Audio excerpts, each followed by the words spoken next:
Welcome. This week is kind of a watershed moment in the work with Vin and Lisa Fetty and their worshiplive.com project. A lot of people put a lot of activity and a lot of work into getting things on their website, putting marketing things out, but they never really stop to think about the steps and the progressions to move the relationship with clients or potential clients further ahead. And it takes careful planning of what you're going to do and the response that they're going to have, and then building it in such a way that they progress in manageable steps to eventually a conversion of some type in the relationship. This week, we're going to spend time working on that with Vin and Lisa, and I know you're going to have a lot to think about and get some great ideas. Another great bonus this week is I'm actually giving you the pages right out of our workbook, 7 Steps to Success. It talks about building this relationship and building these steps with your clients. So be sure and download the attachment that we have with this video this week and enjoy our work and our conversation with Vin and Lisa Fetty.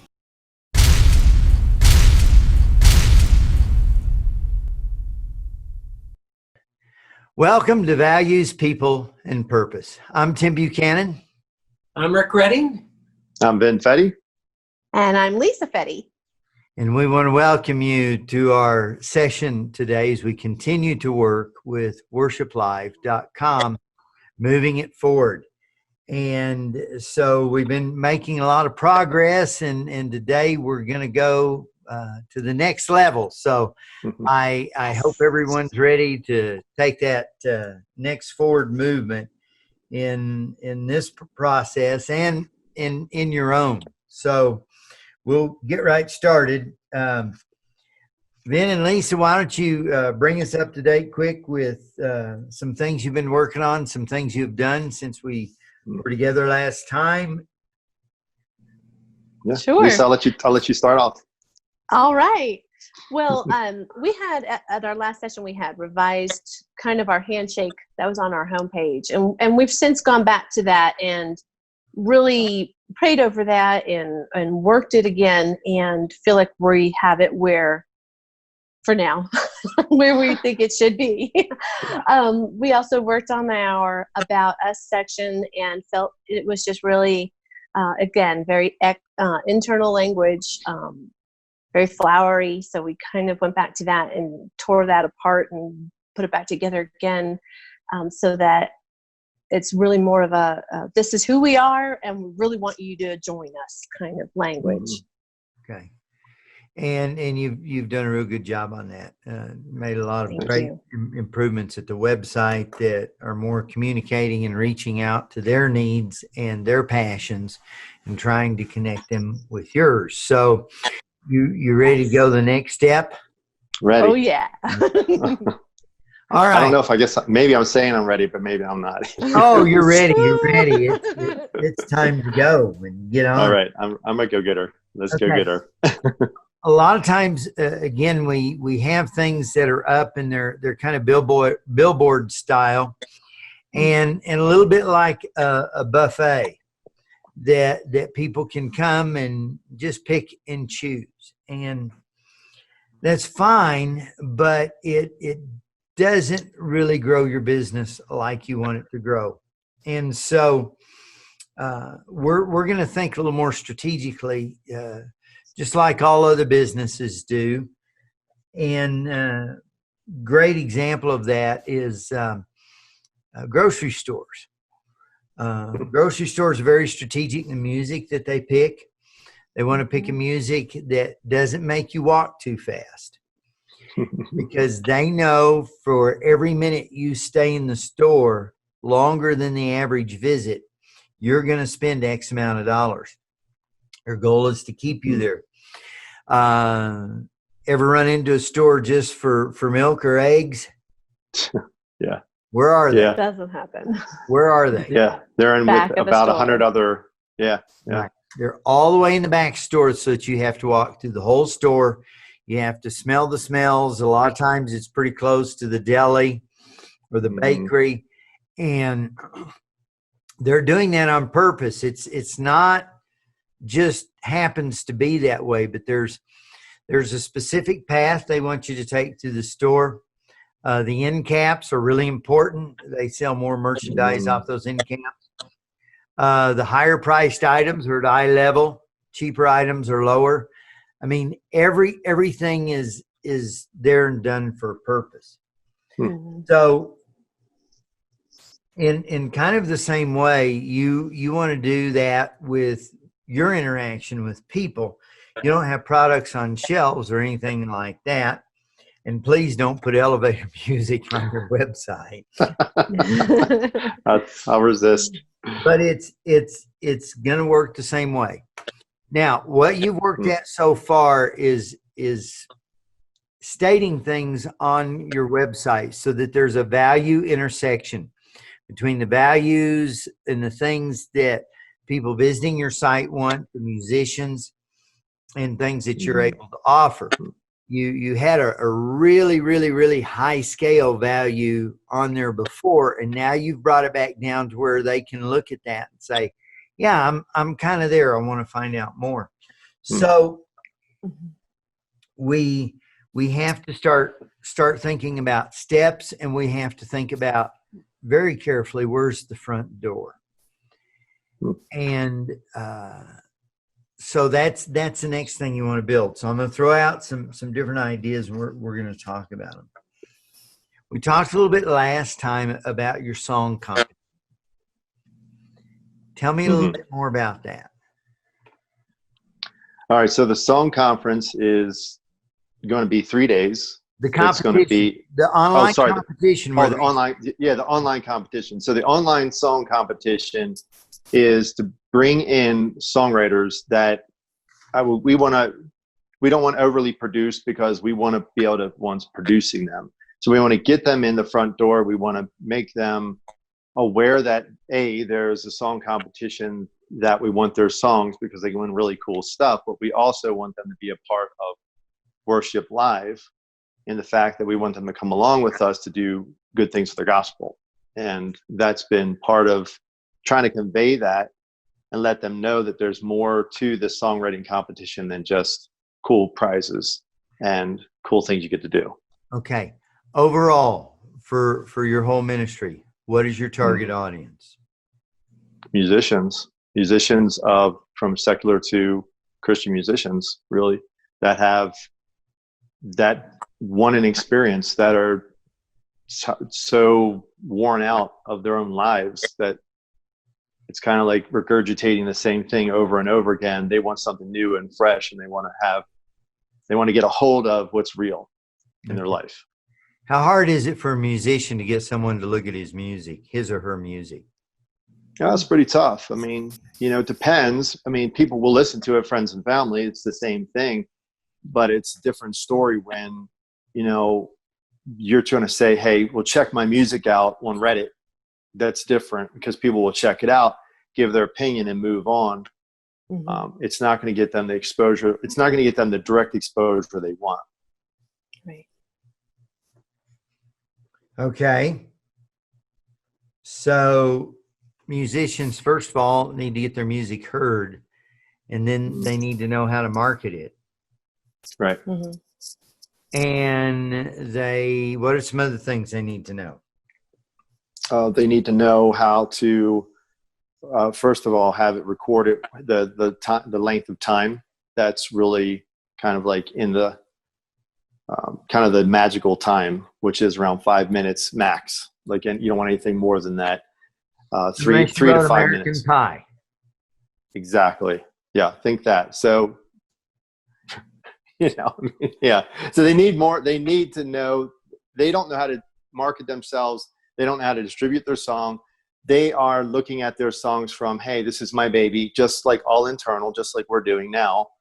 And that's what they do. They go, I wrote this song and it's really special to me, and please don't say anything about it. So I think sometimes they have a hard time letting go. And they have a hard time letting people hear their songs too. Why do they have a hard time letting people hear their songs? From what I've heard, it's just a matter of, hey, I've written a bunch of songs and I don't play them. I only play the songs that I write.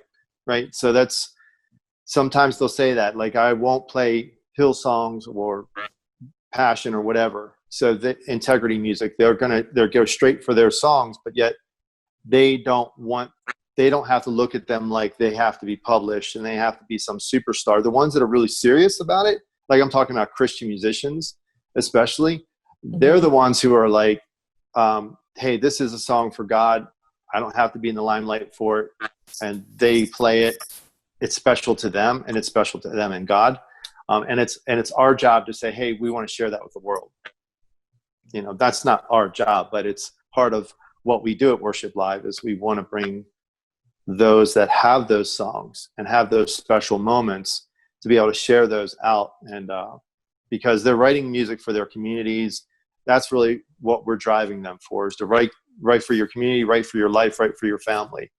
And that's going to affect change, because you're going to have an experience in the music, and your family's going to have, and your community's going to have an experience in your music.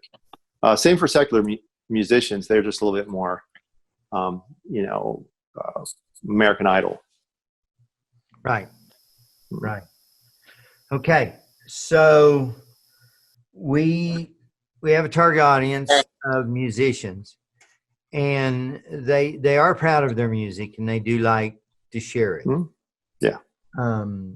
But not necessarily want to go to all the trouble to market. Now, a lot of times you'll find people will say, I really don't, I'm not interested in marketing it for me and stuff, because A, they don't know how, or B, they're sabotaging their success because of the fear of the rejection.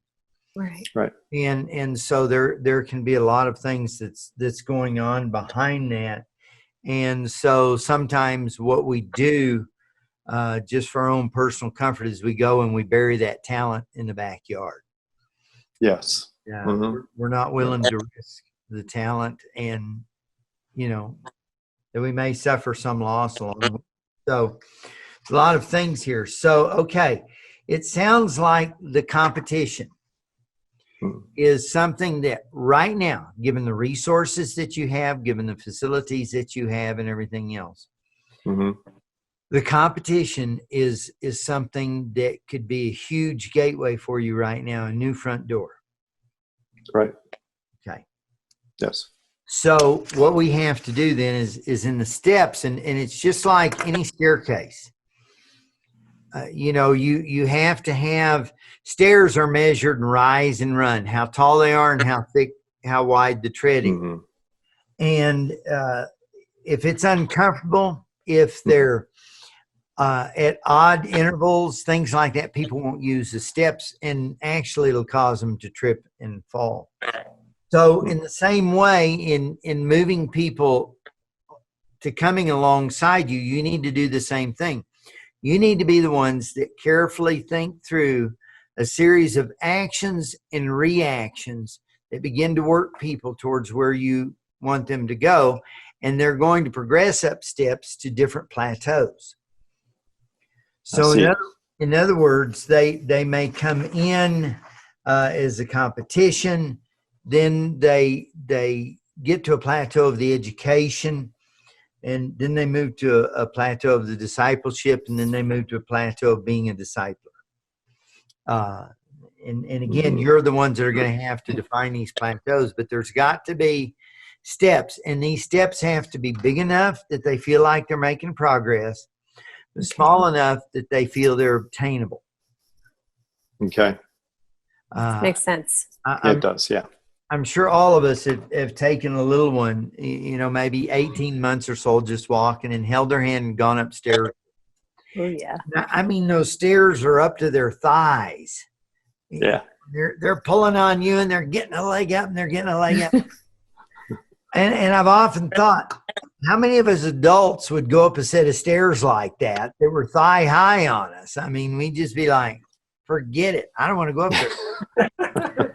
And so what happens is, a lot of times people will have great things in mind, and they'll put together some great things to aspire to through their business or through their ministry. And they may even have it broken up into some plateaus, but they don't have a set of steps built to get people there. So people never get to those places because they look at it and say, I can't get there. You know what? That's 8 feet up. I can't get 8 feet.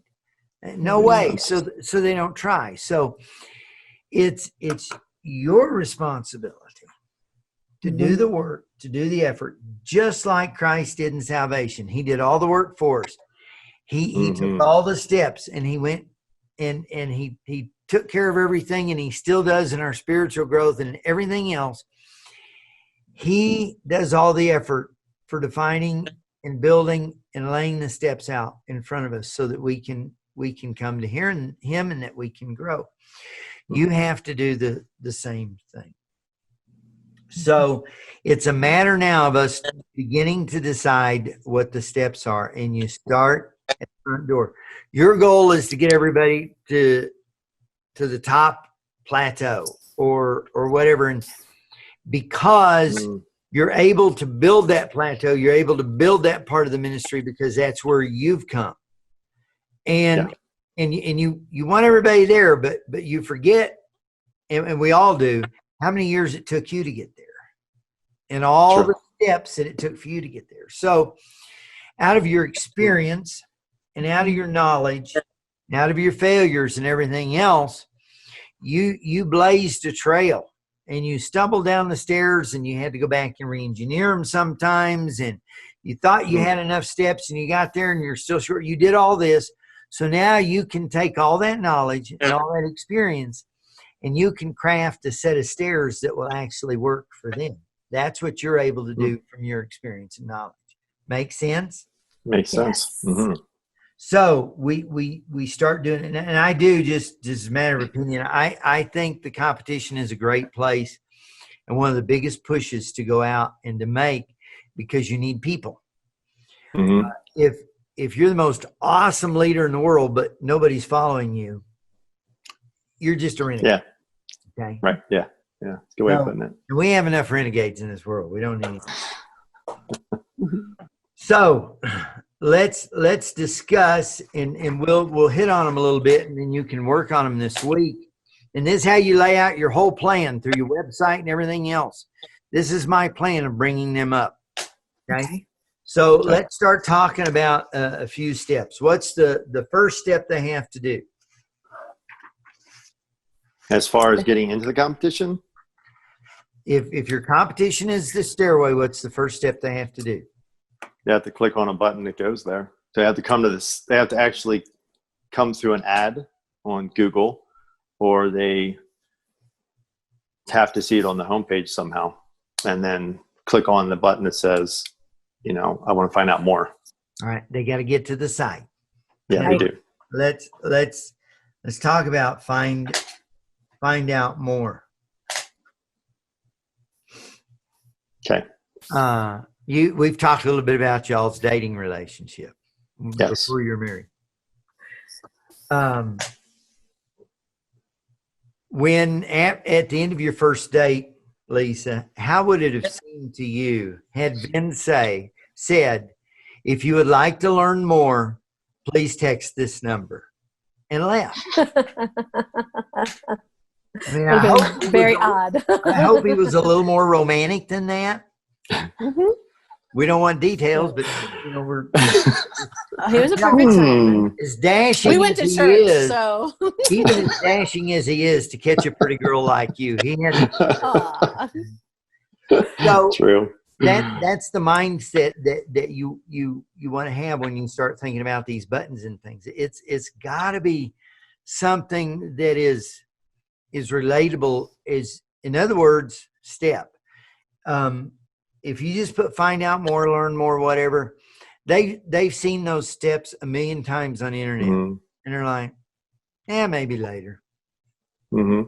Builds no sense of urgency. It's a very passive thing, and so this is where you start thinking more about that as far as, because that's a step. Right. Mhm. Got to It is a step. get them there, but it's once they get there, and we worked on that next step actually is they have to get to the site, then they have to connect with the site. In other words, that's the work you've done to change all that wording to where right there on that homepage they read something that goes, yeah, that's that. Mm. I hear that, and that's right along with some of the things I'm feeling. Mm-hmm. They Mhm. connect, and then they have to click. Okay. Yes. So that's the next step. Now, in this process, what we do is we have to think backwards and forwards. Okay. Newton said, what's Newton's third law of motion? It stays in. Rick, you were the school teacher. I didn't know it's a trick quiz. An object in motion stays in motion. That's what I would say. Maybe that's the first one, though. Yeah. Okay, maybe I'm wrong. Maybe it's not the third. It's been a long time since I went to school too. I'm not sure. Whatever. But Let's for see. every action, there's an opposite There's an and equal reaction. yes. An object at rest Okay. tends to stay at rest. An object in motion tends to stay in motion. For every action, there's an equal and opposite reaction. That's the third Mhm. There we go. one. Yes. And so that's what you are going to think. But what you have to do is you have to be thinking in an action reaction response, just like the Lord. For God so loved the world. Well, that's great. He loves the world. He just loved. Well, great. It was more than that. For God so loved the world that He gave His only begotten Son. He took an action that required that whosoever. All right. Mhm. Now it's coming to the reaction, and so you need to think. Mhm. How do they need to move through this progress of steps to get to the next level that I can begin to work with them on a deeper level, that they get involved at a deeper level with our ministry towards them? And so what do I need them to do? And then you create an action that on your part that will cause them to do that. So action, reaction, but you have to think one step ahead. What does their next reaction need to be? And how do I do it? And you may need to have, and it depends because like in sales, a lot of times they say 3 options. More than that gets too confusing, but if there's no options, it's kind of like, well, take it or leave it. So you may build some things like that in there. One of the options may be along the line, because it's one of these steps, you want them to submit a song. Okay. Absolutely. I may be skipping ahead here. You guys are the ones that are going to have to determine this. And remember, don't make it many steps. Make it decent sized steps. But you want them to submit a song. Mhm. I don't know if you have it set up like this, but perhaps you could set 3 major genres. And then they could click one of 3 genres to submit their song into. Okay. Mhm. Okay. Rather than just throw it in this giant pool, okay? Or maybe you could have 2 and just an open category. But in other words, you're giving them a little choice. But again, you want them to submit a song. Well, what happens after they submit a song? What if someone submits a song, they get no feedback from you, nobody clicks on their song, nobody does anything? They're immediately, if once that action happens, there has to be a value that comes back to them. So you have to find now, came into an action reaction value. In other words, that's where that step has to be big enough. They see something to where they step up and go, well, you know, I am a little higher than I was a minute ago. I'm getting somewhere. I'm making progress. Okay. So you have to think about those values that come back to them in the action and reaction as you help them take the steps. Because each time they feel something positive come back to them in a value, then they're like, well, okay, I'll take the next step.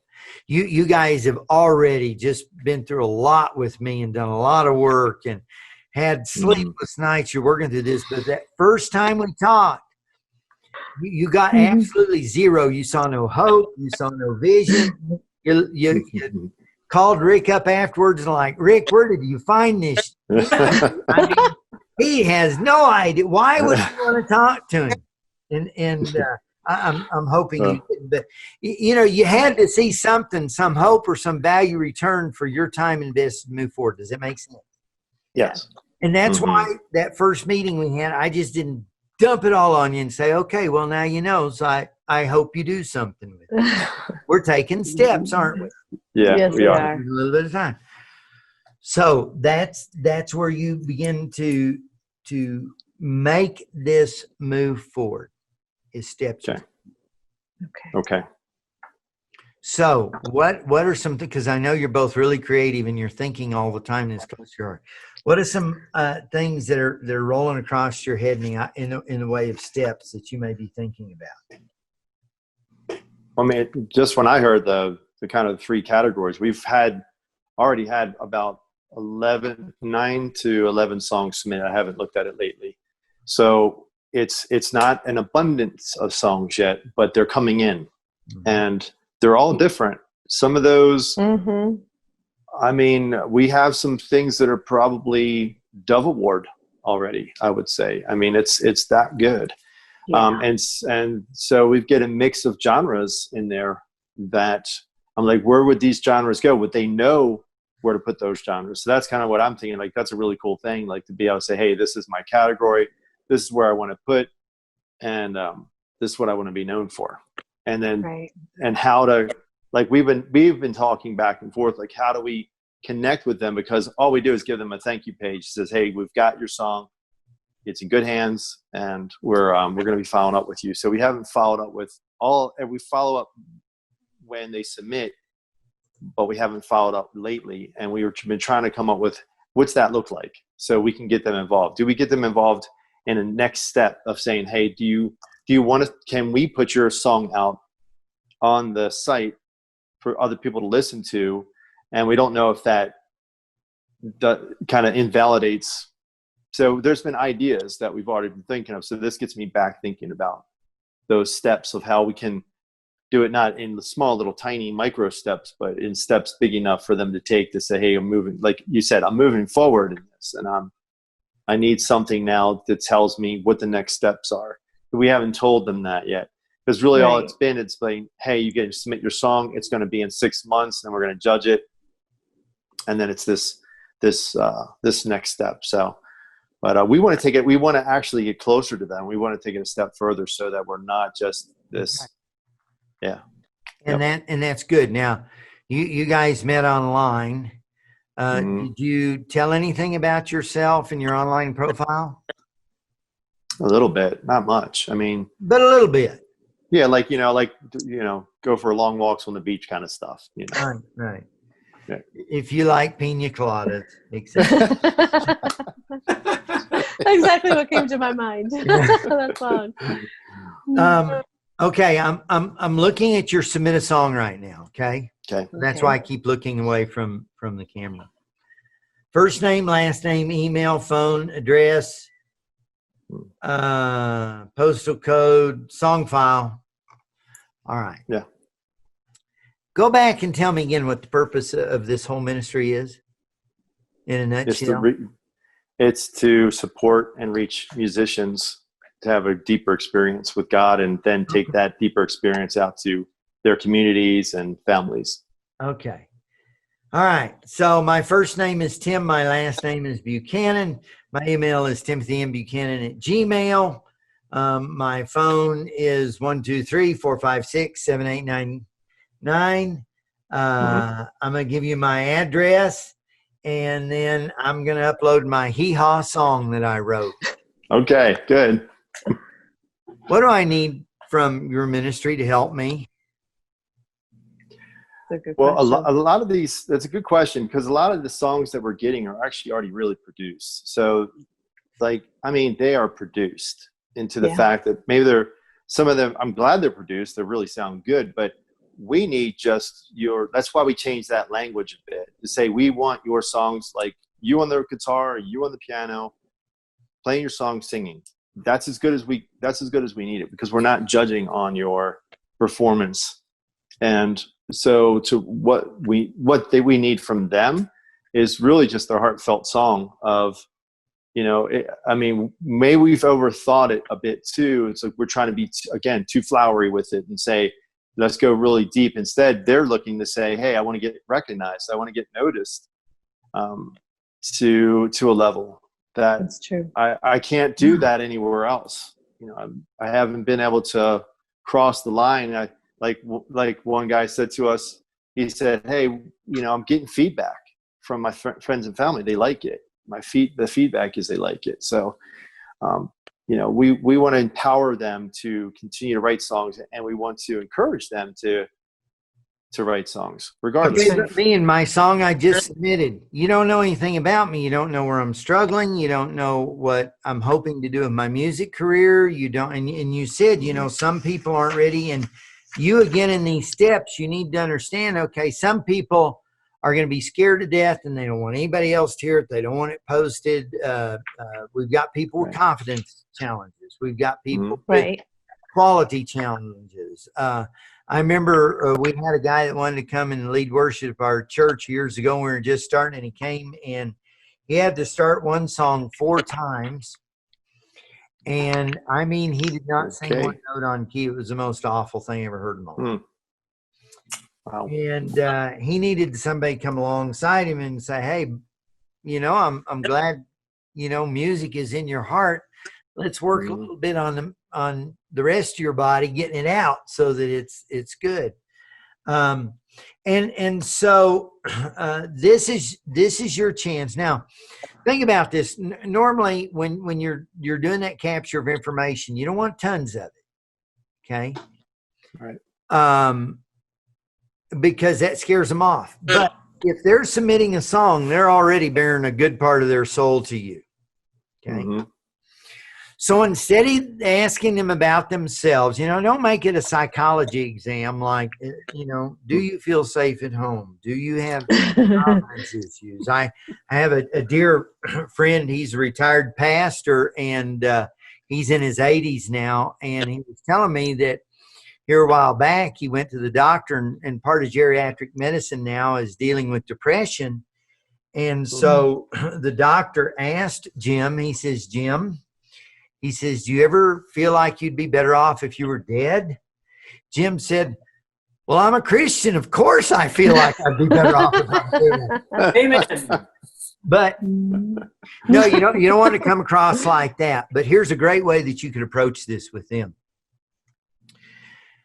You can learn about them through their baby.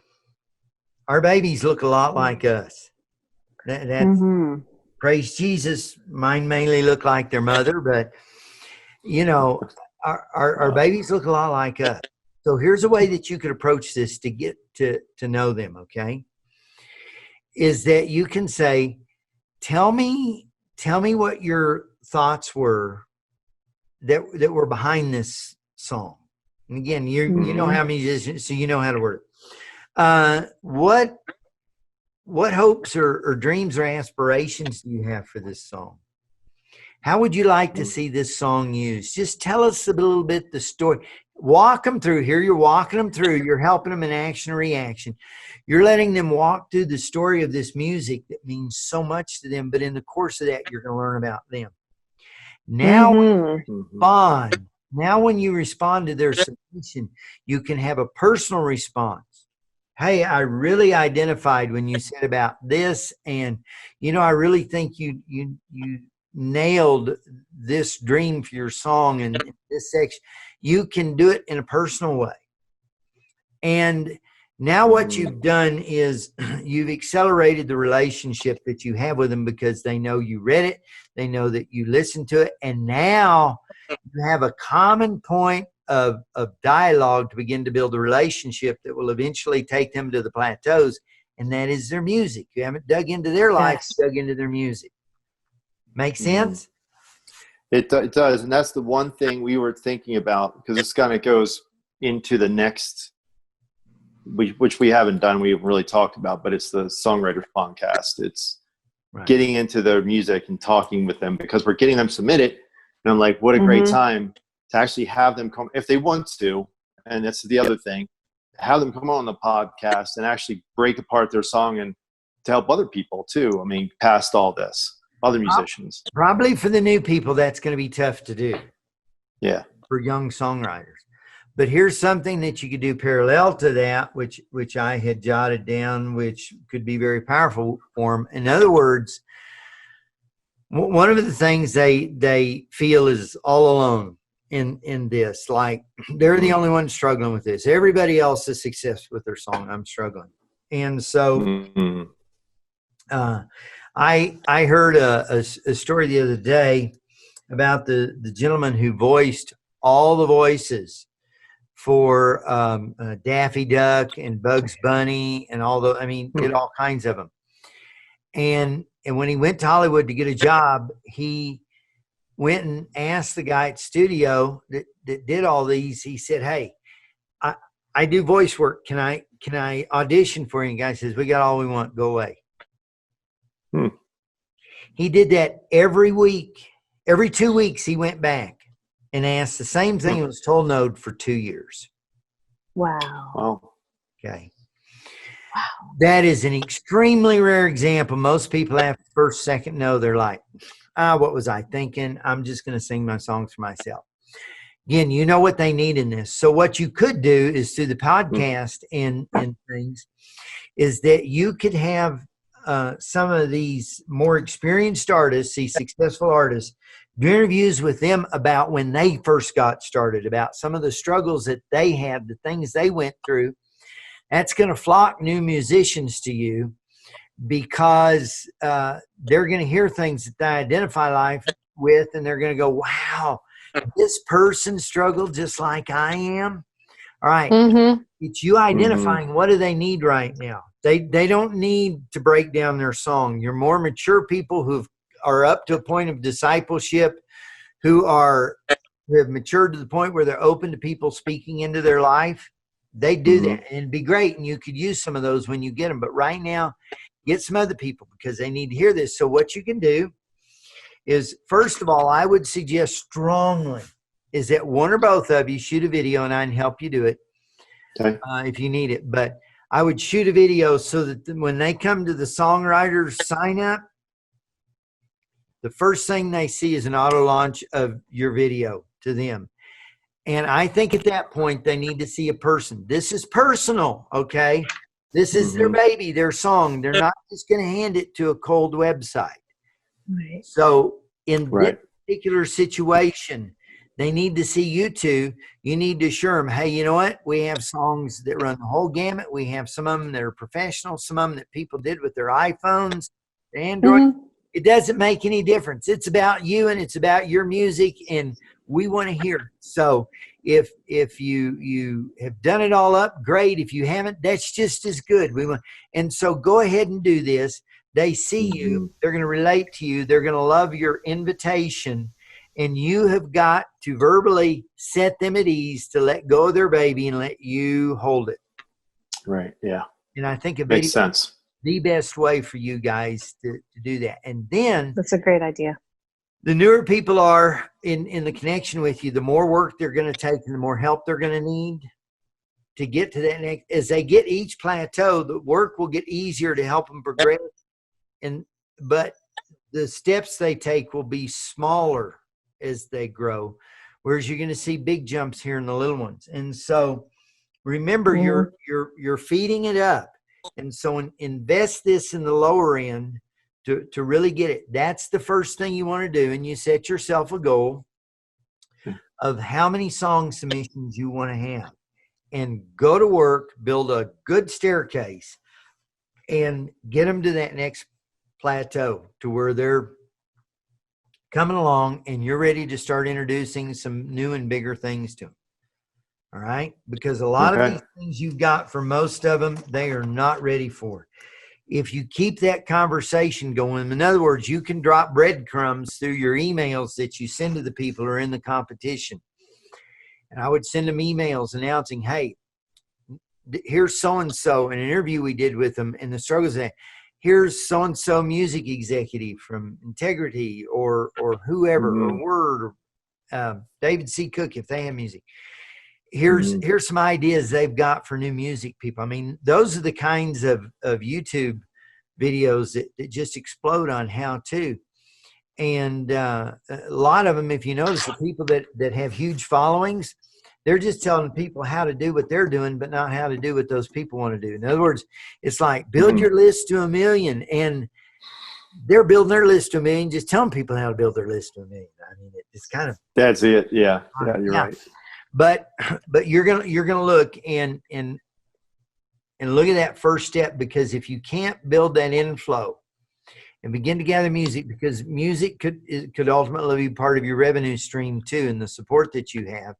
And if you begin to get successful people that are coming through the song submission and competition, and they're growing and they're coming back and saying positive things, and then people see them at the next level, then it grows even more. So you've got to start. That is your funnel in this. It's not names, it's people to submit songs. Everything you're going to do now in phase 1 is get people to submit songs, build the staircase to get them to the next level. Okay. Makes sense. It does. Yeah. So you ready to tear into it? Yes. Absolutely. Very much so. And again, those breadcrumbs, always breadcrumb in the emails. Hey, if you're struggling in some way with your song, if you'd like some additional feedback, give us a call. And then probably what you could do is, again, your first thing you want to do is you want to introduce them to working with someone else. And then after that, we get to the point where they would maybe open up discipleship. So what you could do with those new people is say, hey, if you would be interested in a mentor from somebody who's had some success in the music industry, let us know and we'll connect you. And I'm sure most of the people in the music industry would love to give back. Okay. A program like that. All kinds of things you can do to start helping these people get to the point where they're really growing and dynamic, that you've worked with them to open up their heart to discipleship and all these other things that you want to do. Okay. Makes sense. And what do you think about something along the lines of, is a question like this too open-ended? Like, do you need something from us? Like, is there something that, like you said, if you're struggling with, we're here to help you? Am I hearing that right? Yes. Maybe a better way to do it is, people don't want to sound needy. People don't want to, say, yeah, I really stink at this. Would you help me? Right. A little different way to phrase that would maybe be to, again, and you're getting the same result, is to have a question in there. We're kind of doing an informal survey too. What do you see as your biggest hurdle in the music industry? Okay. And then when you respond to them in that personal response and say, hey, you know what? I really appreciate you sharing that hurdle or that struggle, however you want to phrase it. If at some point you would like someone to share that or help in that, or some trying to stay away from sounding like you're fixing them. If you'd like someone to give you some feedback on that, maybe that would like somebody to give you some feedback on that, or hear from somebody with a little more experience. Let us know, and we'll connect you with someone, or we have different. Eventually, what you want to do is you want to get into some online training cycles that you can start plugging them into and promoting to them. Again, you know what they need to be learning and doing along the way. So now, after you begin to get that credibility and you begin to get the numbers, then you can turn it into a revenue stream of building some online training for them. Okay. Hey guys, what does the process look like? Once somebody's submitted a song, how does it just sit there on the shelf until December? And do you get back to them? Do you talk with them? Do you establish a relationship? What happens? That's right now. Yeah. I'm sorry. Go ahead, Vinny. No, I want you to field this. Oh, okay. Right now, the immediate thing they see is a thank you, obviously, on the site saying thanks for submitting your song. And we were just talking before we got on with you guys today about, following up with them via email, letting them know, hey, we really appreciate that you took the time to, share this with us. And we're so excited about, your song, and we'll keep you posted and kind of start to draw them into, the loop of what Worship Live is and what we're looking to do other than the songwriting contest. And I think a lot of what Tim shared today is going to be very helpful in doing that effectively. So you're not just discipling them. This isn't the first step in discipling them individually. No, this was actually, so the songwriting competition was really meant to draw people into the story of Worship Live. That was the intent, but it's kind of morphing along the way. So we really wanted to have a competition where they could submit their song. We could then take those songs and have those as ministry, sow those in the ministry, where they could actually have the winning songs could be on an album that we produce, and then that produced album then would go back into ministry work. So that was the first original thought. And the way it stands now, we still have that piece, but it's more along the lines of when I listened to their songs, and I knew this was their baby, I could hear it. I mean, I would listen to some songs and I would just get chills. I would just be like, wow, I'm so humbled that they submitted their song. Yeah. And then maybe I might look them up and say, hey, who are they? And then to find out who they are, sometimes like where they're at, and they've submitted other songs or they've done other things in music. That made me that made both Lisa and I want to draw closer into them and say, hey, how can we connect with you? Because I know it's a competition, and I know we can't have, a big say in it. We're not the judges, but we ourselves, before it gets to the judging, we want to come alongside them in some form now. Before it was just, hey, submit your song, 6 months, you're going to get this, and then we're going to see who wins, and we're going to do it. Was very mechanical. Right. But we're not very mechanical people. We want to be locking kind of arms with them to let them know, hey, we're here for you. We, wherever we can do a fill for you, or if you need something, we want to help be there for you. You watch that's what happened. What's that? You watch America's Got Talent? Rarely. I don't like it just because it's it's too puffed up for me. But Well, it's TV. I know. Yeah. I've watched it. I have watched American Idol and watched America's Got Talent. Oops. I've seen the tears and the crying, and I've seen the churn and burn of the music industry in those people's lives, and it's a terrible thing. But it's the Roman Coliseum, I guess you would say. But it's the host that comes alongside them, not the judges, but it's right. the host that's able to right. encourage them and come alongside them. Yes, you're right. And that's what you serve as a role as a host. And that's good that you're able to do that. Yeah, good. I like that analogy. Yeah. Well, my question is, I've just been sitting here reading that first page of what you guys have said and how you changed it, leading music artists into a deeper experience with God.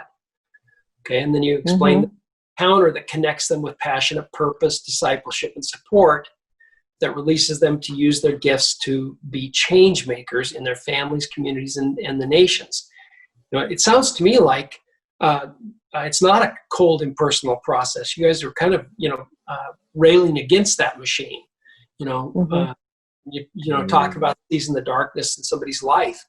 And I just know, from working just like with Young Life, when Kathy and I did that, when we'd have over 100 kids at our house overnight for we called it a wake and bake-a-thon or something, just a sleepover or something, and we took most of the kids, to camps, all over.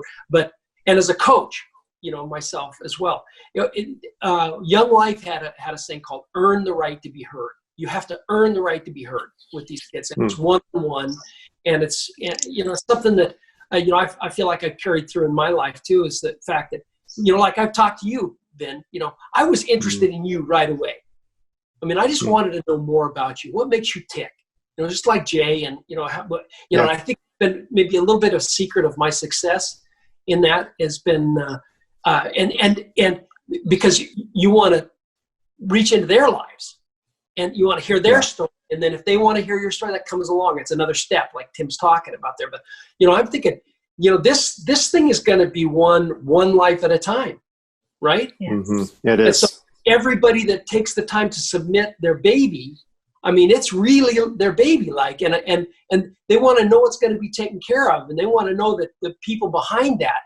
And so I'm just saying to myself, okay, you're leading them into a deeper experience. The only way you're going to get there is holding their hand and walking with them, through some places that they've never been before, and address those insecurities and that. And so I'm saying, I think it's a perfect opportunity for you guys to begin discipling right away with each one of these people who, it amazes me that they would just jump on board and send it to people they don't even know. And I mean, they could reach out to Columbia Records or whoever, whoever's out there and submit something like any publisher. It's a really cold, sterile experience. And it's just like, okay, you might hear back from me. You might not, if it's really good, then we'll walk with you. And I just think this, the Ministry of Worship Live is drawing someone in closer to God and taking their gifts and presenting them to the world, because God gave them that gift. It's something special and it's unique just for them. And so I was just kind of wondering, you've got, a handful of people that have submitted their songs, is it part of the process where you reach back out to them personally, and call them by and and start asking them a little bit more about their story and why they did it. Tell me more about, just like Tim was saying about their baby. Yeah, I really like that. Yeah. Mm-hmm. So the first one that sent a song in, he or she is as important as anyone, down the line. If Elton John gave me a call and sent a song in, from a different, with a different name or something. I mean, that Joe, whoever, that did this, he or she's just as important, and absolutely. You're an emissary of Christ. You are a reflection of Christ to that person. And, so if you won one to the Lord, the whole thing was worth it, right? Absolutely. Yeah. Absolutely. If you reach into their heart and soul and really invest, in that, they'll go on and tell other people about it just because of these. I met the two coolest people I've ever met. They love me for who I am. Right. Just like the woman at the well. Right. Exactly. So I would hate to see Worship Live just be, another, thing that you just submit a song and you get a reward, if it's good. And if you don't, you're never going to hear back from them. It's just kind of like, okay, what makes you guys different than anybody else? Worship Live is different. It's Ben and Lisa Fetty. Right. Yeah. Yeah, it's true. Exactly. It is, and it's that, and Rick's right on target. You be sure you build the steps that gets each and every person that submits a song headed in the right direction, that you can fulfill the ultimate ministry that you have laid out before yourself to do. Exactly. Okay. Like it. Okay. Any other questions or comments? Not for me. Not for me. That's a lot to think on. I really look forward to getting the video and not being able to go back through it and get all our notes together. So yes. Well, I excited. As usual, great work, and I look forward to seeing what you're going to do with this. I know it's going to be amazing. Thank you. I appreciate that, Tim. All right. Well, and everyone that's listening to this, thank you for listening. And for Values, People, and Purpose, I'm Tim Buchanan. I'm Rick Redding. I'm Vin Fetty. And I'm Lisa Fetty. Have a wonderful week, and we'll look forward to seeing you next time. Take care.